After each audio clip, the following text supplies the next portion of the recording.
There's a pattern in history that has toppled three major governments in the last 250 years. And right now, in 2025, the United States is following that exact same pattern, stage by stage, grievance by grievance. Almost like we're reading from a script written in blood and chaos. In 1789, France was the most powerful nation in Europe, wealthy, cultured, and advanced. Within 5 years, the government was overthrown, the king was beheaded, and the country descended into the terror, where 40,000 people were executed for political crimes. In 1917, Russia was a vast empire. The Tsar ruled 180 million people. The military had just fought in World War I, and in 8 months, the entire regime collapsed. The Tsar was executed, the Bolsheviks took power, and 20 million would die in the civil war and purges that followed. In 1959, Cuba was a prosperous Caribbean nation with American tourists, casinos, and a functioning economy. And in 2 years, Fidel Castro overthrew the government, nationalized everything, and turned the country into a communist dictatorship that lasted 60 years. 3 times, 3 revolutions, 3 moments when a seemingly stable government collapsed into chaos. And every time, the people in power never saw it coming. They thought they were untouchable. They thought the peasants would never rise. They thought the system was too strong to fall. They were wrong every single time. And right now, every warning sign that preceded those 3 revolutions is present in the United States. The wealth inequality, the government corruption, the loss of faith in institutions, the rage building beneath the surface. We're not heading toward the pattern, we're in stage 4. And history says stage 5 and 6 come fast. This is the story of how revolutions happen, why governments never see them coming, and why the math says we're next. Before we go through the pattern, you need to understand what a revolution actually is. Not a protest, not a riot, not political change. A revolution is when the existing order is completely destroyed and replaced with something new, often something worse. Revolutions don't happen because people are poor. Poverty has existed for all of human history. Revolutions happen when expectations exceed reality, when people believe they deserve better than what they have, when the gap between the elites and everyone else becomes so extreme. When peaceful reform becomes impossible, violent revolution becomes inevitable. That's not radical theory. Those are John F. Kennedy's exact words. Those who make peaceful revolution impossible will make violent revolution inevitable. And history proves it every single time. France, Russia, Cuba. 3 different centuries, 3 different ideologies, but the exact same 6-stage sequence. Let's look at how it actually played out. Let's start with the mother of all modern revolutions, France, 1789. In the 1780s, France was the center of European civilization. Paris was the cultural capital of the world. French was the language of diplomacy, the arts, philosophy, science, all flourishing. King Louis XVI sat on the throne. The monarchy had ruled France for 800 years. It seemed eternal, unshakable. But beneath the surface, the rot was total. This is stage 1 of every revolution. Extreme wealth inequality. In 1789, France had 27 million people divided into 3 estates. The first estate, the clergy, owned 10% of the land and paid no taxes.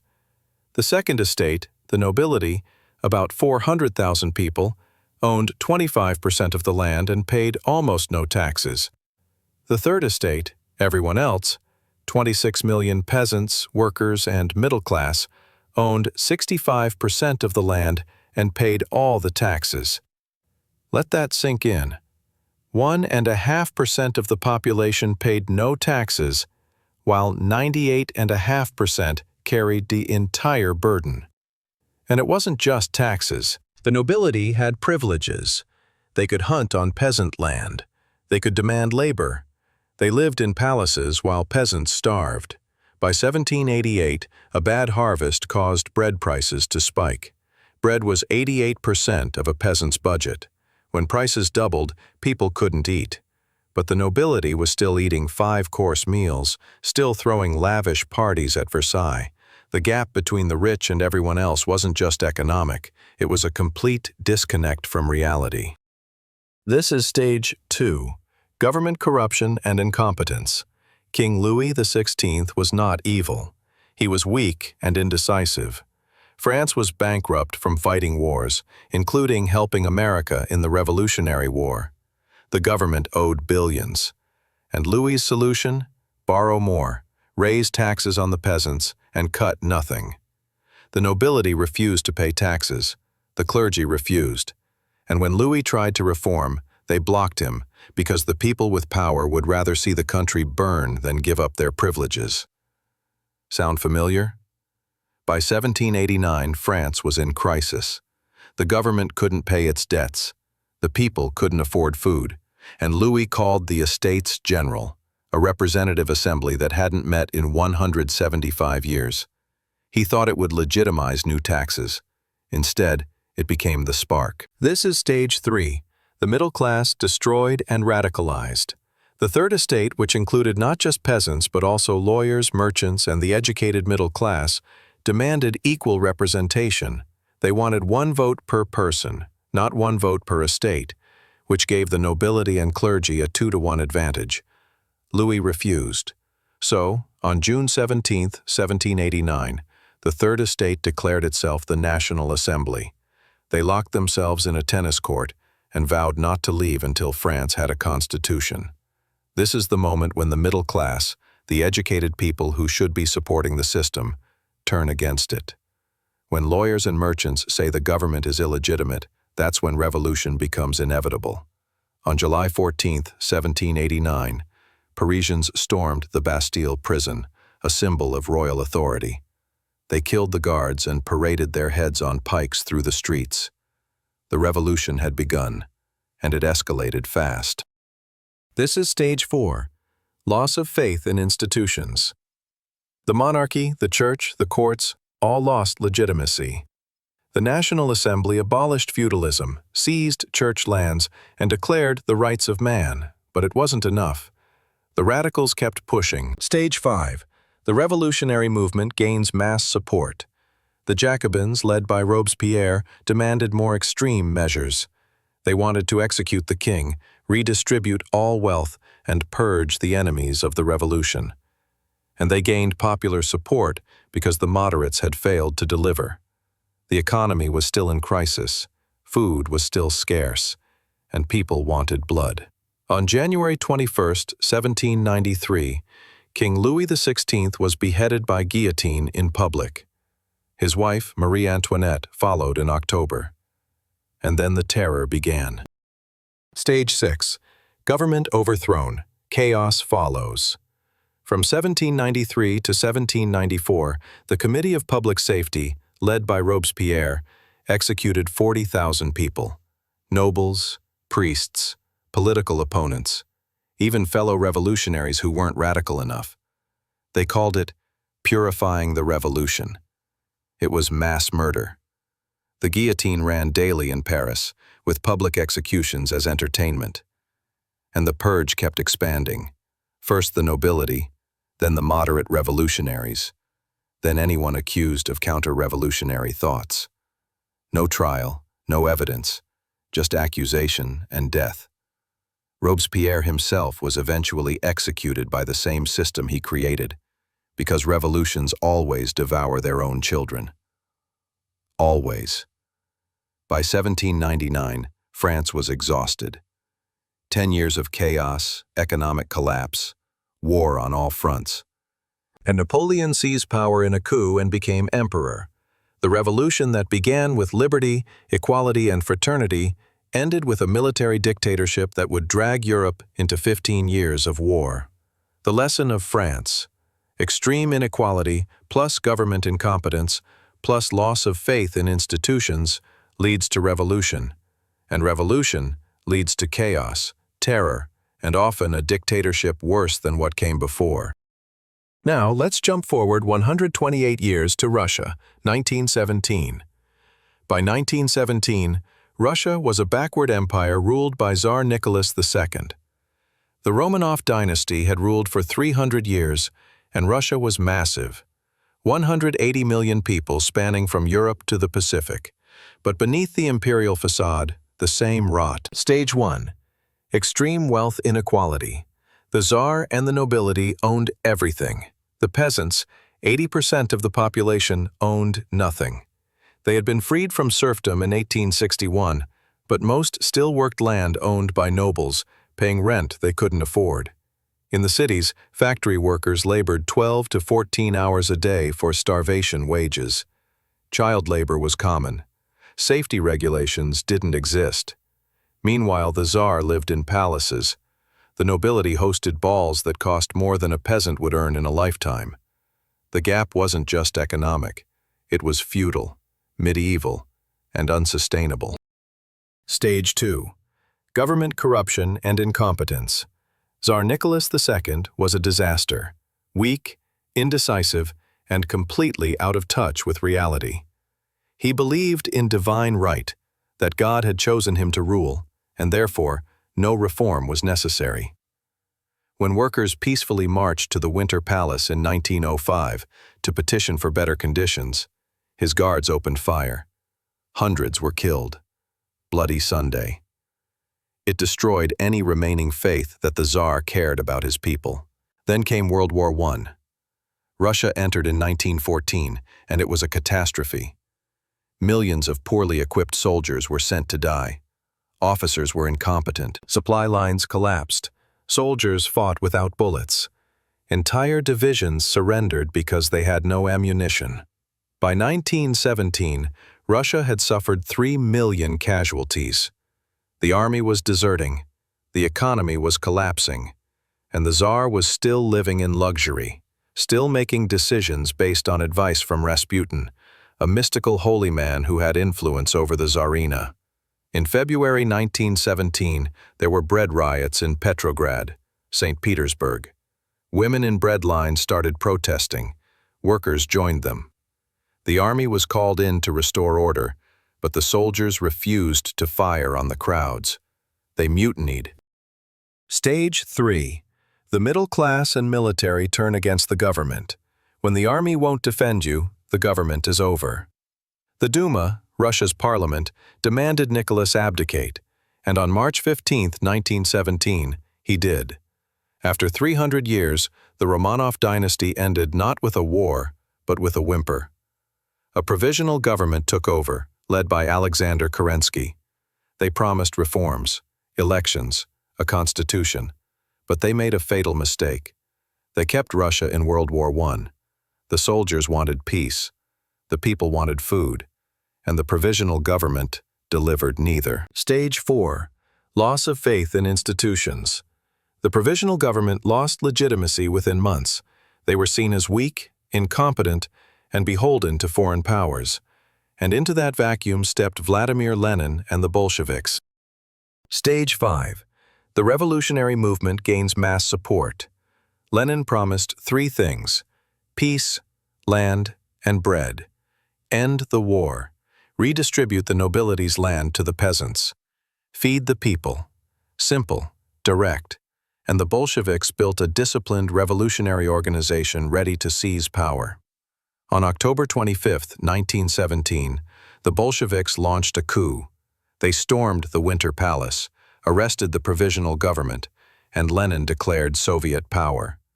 The whole operation took less than 24 hours. It was almost bloodless, but what followed wasn't. Stage 6. Government overthrown, chaos follows. The Russian Civil War lasted from 1918 to 1922. The Reds, Bolsheviks, versus the Whites, everyone else. Monarchists, liberals, foreign intervention. It was total war, and the Bolsheviks won through ruthless terror. The Cheka, the secret police, executed anyone suspected of counter-revolutionary activity. Entire villages were wiped out. In July 1918, the Tsar and his entire family were executed in a basement, shot and bayoneted, even the children. By 1922, the Bolsheviks controlled Russia, but the cost was catastrophic. 10 million dead in the Civil War.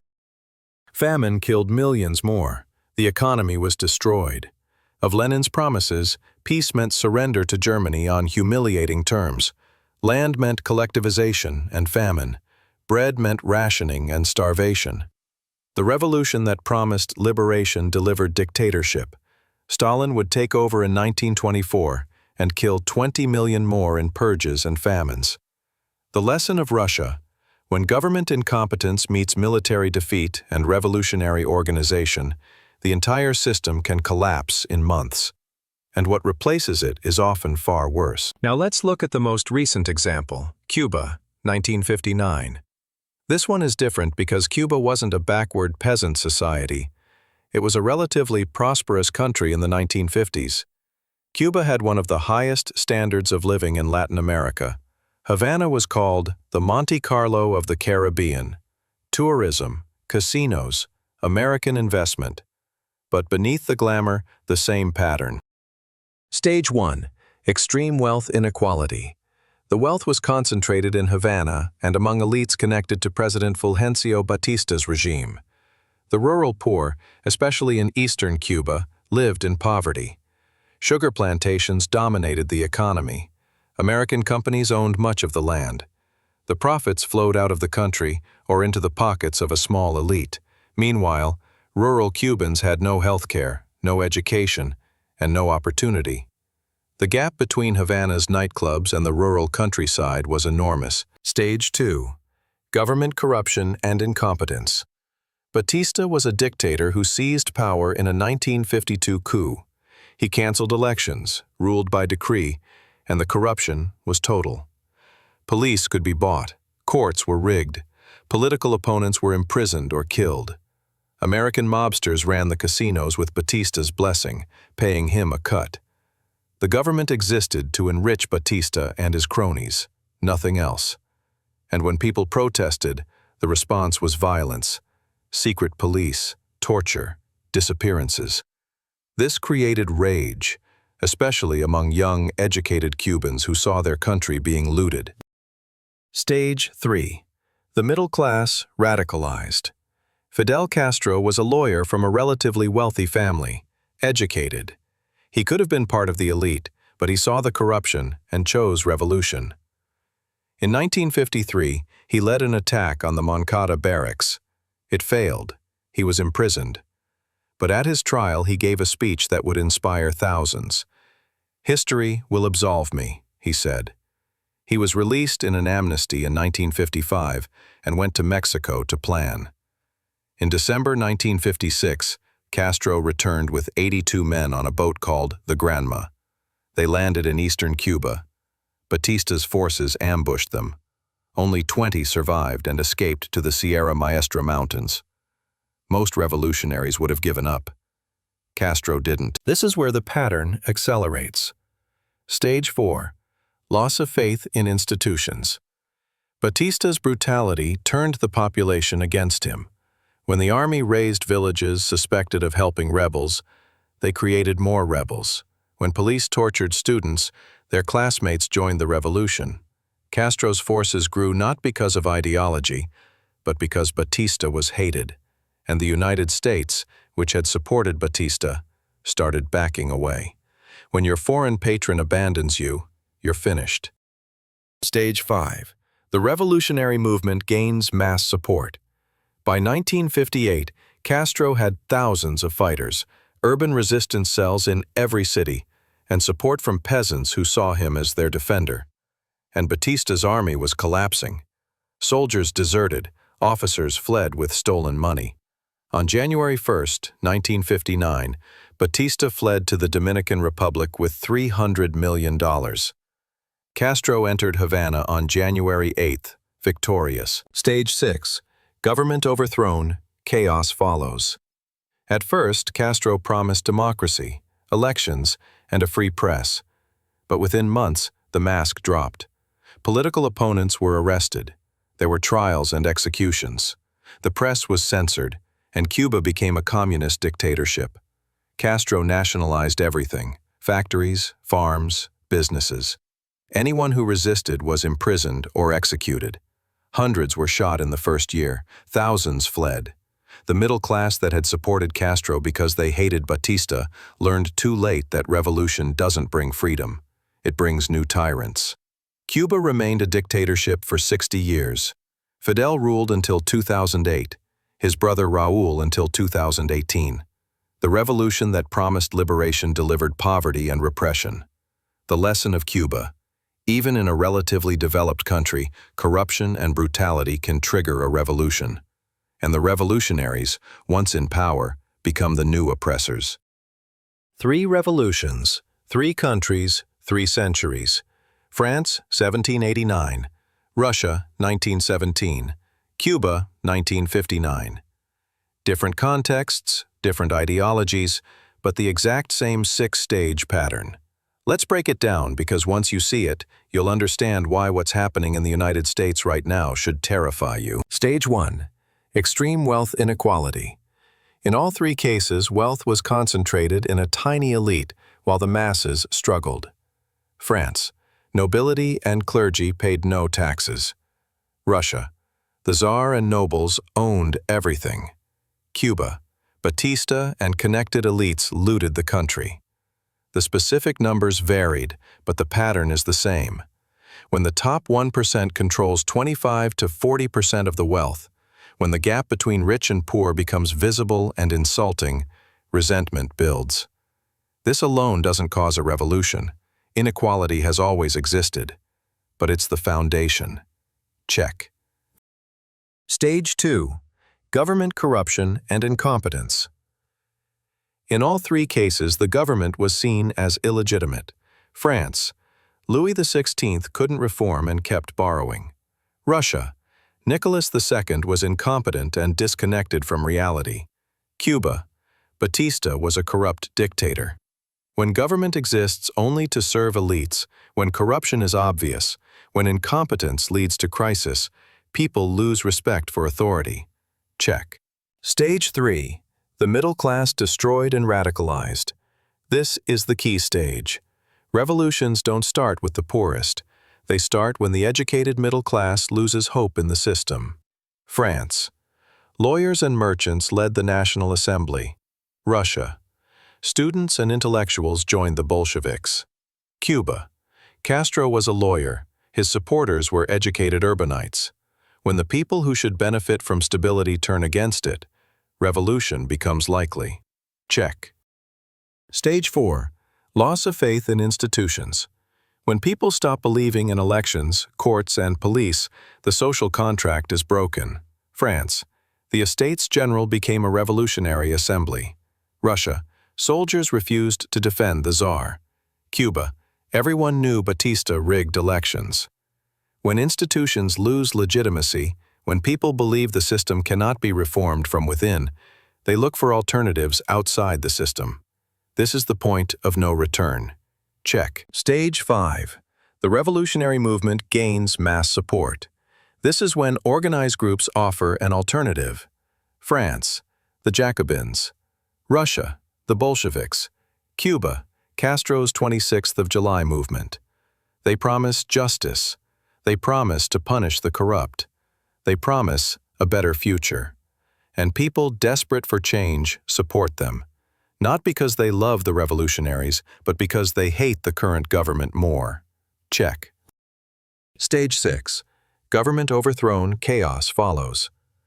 This is the culmination. The old order collapses. France. The king was beheaded and the terror followed. Russia.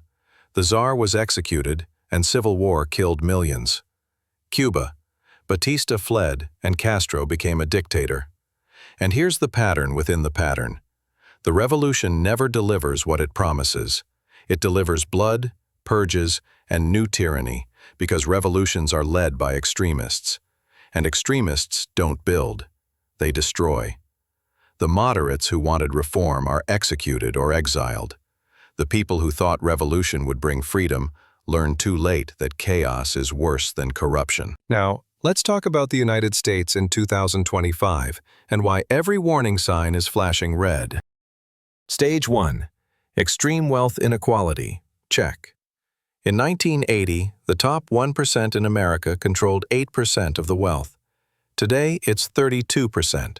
higher than in France in 1789.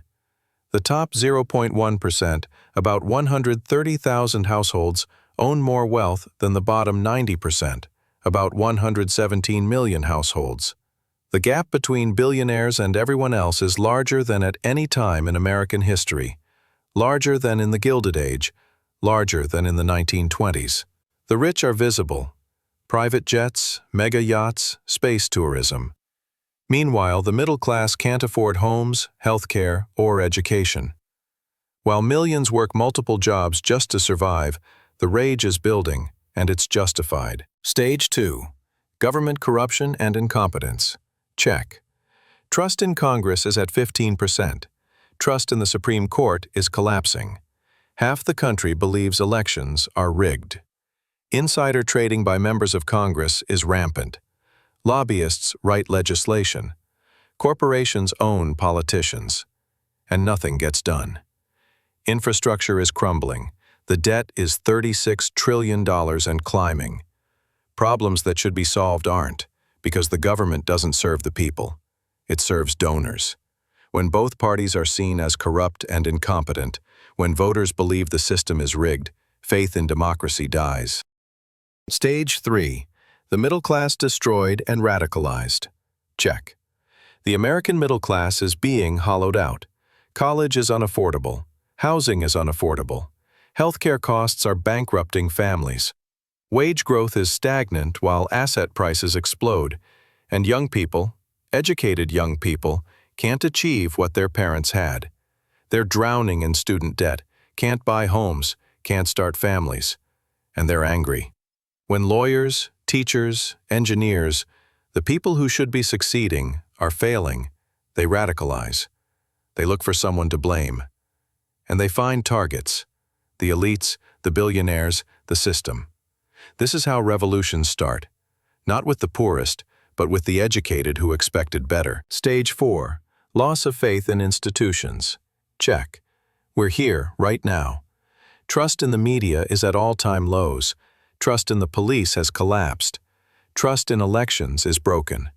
Half the country believes the 2020 election was stolen. The other half believes the January 6th riot was a coup attempt. Neither side trusts the other. Neither side believes the institutions are legitimate. The courts are seen as political. The FBI is seen as political. Everything is seen through a partisan lens. And when that happens, when people stop believing in shared institutions, the country is no longer united. It's two nations occupying the same territory, waiting for a spark. France had the Estates General. Russia had Bloody Sunday. Cuba had Batista's brutality. America? It could be anything. A contested election, an economic crash, a political assassination, a police incident that goes viral. The kindling is dry. We're just waiting for the match. We're in stage 4, and history says stage 5 comes next. Stage 5. The revolutionary movement gains mass support. This hasn't happened yet, not fully, but the pieces are forming. On the left, there's growing support for socialist policies, wealth redistribution, and eat the rich rhetoric. On the right, there's growing support for authoritarianism, strongman leaders, and extra-legal measures. Both sides increasingly believe the system is broken beyond reform, that it needs to be torn down and rebuilt. When the moderates lose control, when the extremes gain mass support, stage 5 is here, and we're closer than most people realize. Stage 6 is what no one wants to think about because stage 6 is chaos. In France, 40,000 were executed in the Terror. In Russia, 10 million died in the Civil War. In Cuba, there was a dictatorship for 60 years. American exceptionalism says it can't happen here. We're too stable, too wealthy, too democratic. That's what they said in France. Russia was an empire that had lasted 300 years. Cuba was prosperous and modern. And all three collapsed. The pattern doesn't care about exceptionalism. So, what would stage 6 look like in America? No one knows exactly, but history gives us clues. Political violence escalates, not riots, but organized violence, assassinations, insurgency. The military and police fracture. Some units side with the government, others with the revolutionaries. Supply chains break down. Food shortages, fuel shortages. The economy collapses because no one trusts anything. States try to secede or refuse to recognize federal authority. And foreign powers interfere. China, Russia. They'd love to see America burn. The chaos could last years. Millions could die. And what emerges on the other side won't be the America we knew. It could be authoritarian. It could be fractured into regions. It could be something worse. That's stage 6, and the pattern says once you're in stage 4, it's very difficult to stop. 3 revolutions, 3 identical patterns. France, Russia, Cuba. Each time the elites never saw it coming. Each time they thought they were safe. Each time they thought the peasants would never rise. And each time the gap between rich and poor, the government corruption, and the loss of faith all combined into an explosion that destroyed the existing order. The United States is in stage 4. The wealth gap is worse than in France in 1789. The government is as dysfunctional as Russia's in 1917. The faith in institutions is as broken as Cuba's in 1958. And the pattern says stage 5 and 6 are coming. Maybe we can stop it. Maybe we can reform before revolution. Maybe the system can fix itself. But the pattern says otherwise. History says otherwise. And the warning signs are everywhere. 3 times it happened. Each time they thought they were different. Each time the pattern won. If this opened your eyes to where we actually are in the cycle, subscribe. Because when stage 5 begins, when the revolutionary movements gain mass support, you'll want to understand what's happening and why. The answers aren't hiding in the future. They're written in the past.